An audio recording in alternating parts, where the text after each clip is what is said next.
What to do when you don't know what to do with your life. A reflection. There's a particular kind of panic that sets in when you realize you don't know what to do with your life. It's not the sharp, immediate panic of danger, it's slower, heavier, like waking up in fog so thick you can't see your own hands in front of your face.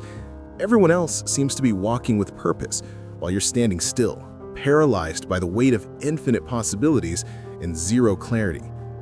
If this is where you are right now, I want you to know something. You're not broken. You're not behind. You're not failing at life. You're human. And being human means sometimes standing at crossroads without a map, feeling the full weight of your own freedom and terrified by what it demands of you. The myth of the clear path. We've been sold a story about how life is supposed to work. You're supposed to know what you want early. You're supposed to pursue it with single-minded determination. You're supposed to have a 5-year plan, a clear sense of purpose, a calling that announces itself like a revelation from the heavens. But here's what that story doesn't tell you. Most people don't have that. Most people are figuring it out as they go, pivoting and adjusting, discovering themselves through trial and error, making it up as they stumble forward. The people who seem certain, many of them are just better at hiding their doubts. The people with impressive careers, some of them are deeply unhappy. The people who appear to have it all figured out, they're often just committed to a path, not necessarily the right path, just a path. The truth is that not knowing what to do with your life isn't a problem to be solved as quickly as possible. It's a threshold, a portal, an invitation to get curious about who you actually are beneath all the expectations you've absorbed from family, culture, social media, and the younger version of yourself who thought they knew everything. The gift hidden in the confusion. I know it doesn't feel like a gift. It feels like drowning. Like everyone else got a handbook and you got a blank book and a broken pen. But stay with me. When you don't know what to do with your life, you're standing in rare and precious territory, the territory of possibility. You're not locked into a path that's slowly suffocating you. You're not trapped by momentum in a direction that serves someone else's dream.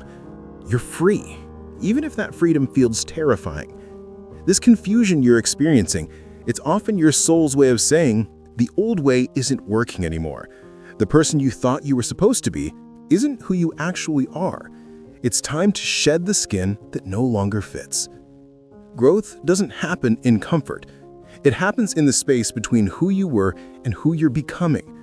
And that space is supposed to be disorienting. You're not doing it wrong. This is exactly what transformation feels like from the inside. What to actually do when you don't know what to do with your life.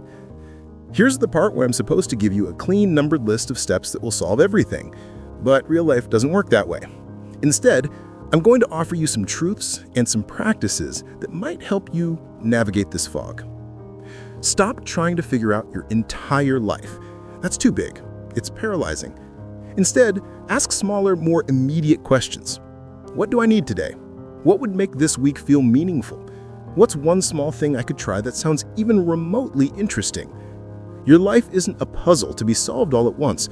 It's a path that reveals itself one step at a time. And you can't see the second step until you've taken the first one. Get quiet enough to hear yourself. You've spent your whole life absorbing messages about who you should be, what you should want, what counts as success. Those voices are loud. Your own voice, the one that actually knows what you need, is quieter. It requires stillness to hear it. This might mean meditation, journaling, long walks without your phone, sitting in nature, or simply creating pockets of silence in your overscheduled days. Ask yourself questions and then actually listen for the answers. What makes me feel alive? When do I lose track of time? What did I love before anyone told me what I should love? If I removed every external expectation, what would I actually want? The answers won't come immediately. That's okay. You're building a relationship with yourself, and like any relationship, it takes time. Follow curiosity, not passion. We're told to follow our passion, but what if you don't know what your passion is? What if nothing feels like a burning calling? Then follow curiosity instead. What sounds interesting? What makes you lean forward instead of pull back?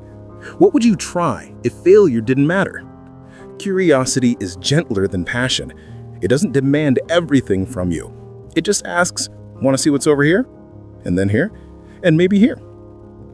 Your life doesn't have to be built on a single grand passion. It can be built on a series of curiosities, experiments, small brave choices that gradually add up to a life that feels like yours. Give yourself permission to try and fail. You're not looking for the one perfect answer, you're gathering data. Every experience, even the ones that don't work out, teaches you something about yourself. Every wrong path eliminates options and brings you closer to what's actually right. The people who seem to have found their calling didn't usually get there by divine revelation. They got there by trying things, pivoting when those things didn't fit, trying again, learning from missteps, and gradually refining their understanding of what actually serves their growth. Seek experiences, not just plans. Instead of trying to think your way to clarity, live your way there. Take the class that sounds interesting. Volunteer somewhere new. Have conversations with people who live differently than you do. Travel if you can, even if it's just to the next town over. Read books outside your usual genre. Create something with your hands. You can't think your way into knowing who you are.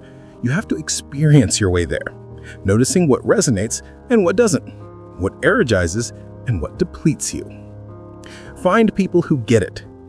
Isolation makes everything harder. When you're lost, you need witnesses, people who can sit with you in the uncertainty without trying to fix you or rush you, people who've been lost themselves and found their way through, people who remind you that this feeling is temporary and that you're stronger than you think.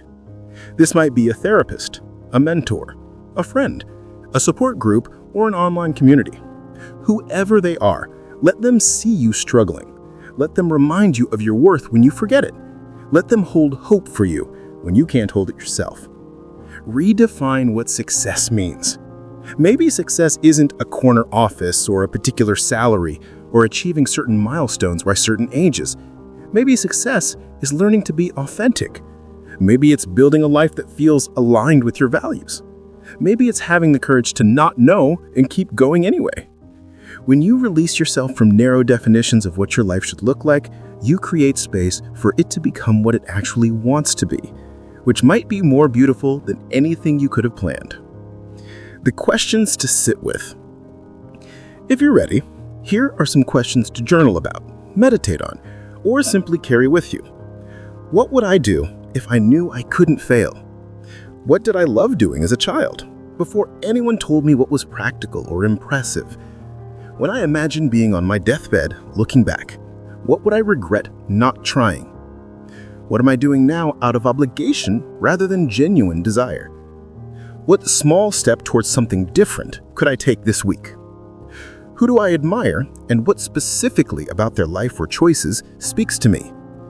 What would I need to believe about myself to take one brave step forward? If I trusted that I would figure this out eventually, how would I spend today? Don't force answers, just sit with the questions. Let them work on you. A truth about timing. Here's something nobody tells you. Sometimes not knowing what to do with your life is actually exactly what you need to be experiencing right now. Sometimes the confusion is doing important work, breaking down old structures, clearing space for new growth, teaching you to be comfortable with uncertainty. Our culture is obsessed with speed, efficiency, optimization. We want answers now.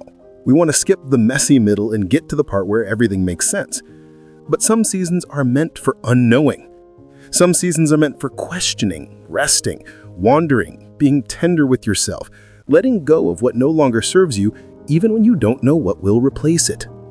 Trust that this season has value, even if you can't see it yet. Trust that you're not wasting time. You're composting the old to make soil for the new. What I wish someone had told me. When I was shrouding in my own uncertainty, desperately searching for someone to hand me a map, I wish someone had told me this. The confusion you're feeling isn't evidence that you're doing life wrong. It's evidence that you're growing beyond the containers that used to hold you. It means you're becoming too big for the small story you were told about who you should be. It's okay to not have it figured out. It's okay to be a different person at 35 than you were at 25.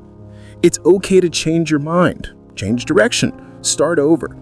It's okay to build a life that doesn't look like anyone else's. You don't need to have all the answers right now. You just need to take the next small step and then the one after that, trusting that the path will reveal itself as you walk it. And here's the most important part. You are not alone in this. The feeling of being lost is one of the most universal human experiences. The person sitting next to you on the train, the colleague who seems so put together, the friend whose social media looks perfect, they've all felt this too, or they will. We're all just trying to figure it out, pretending we're more certain than we are, hoping we're moving in a direction that means something. The beginning, not the end. Not knowing what to The beginning, not the end. Not knowing what to do with your life isn't the end of your story. It's the beginning of a more honest one. It's the moment when you stop performing someone else's script and start improvising your own. It's the moment when you release the heavy burden of having to be certain and accept the lighter, scarier freedom of getting to choose. The clarity you're seeking won't arrive all at once like a lightning bolt. It will come gradually, quietly, through small, brave choices, through paying attention to what pulls you forward, through honoring your own experience instead of dismissing it. You will figure this out, not because you'll suddenly have all the answers, but because you'll learn to move forward without needing them. You'll learn to trust yourself. You'll learn that who you're becoming is more interesting than who you plan to be. And one day, maybe months or years from now, you'll look back at this moment of complete uncertainty and you'll realize it was the crack that let the light in. It was the breaking open that made room for your becoming. So be gentle with yourself. Take one small step, then another. Trust the unfolding. You're exactly where you need to be, even if it doesn't feel like it yet. Especially if it doesn't feel like it yet. The path appears as you walk it. And you, my friend, are already walking.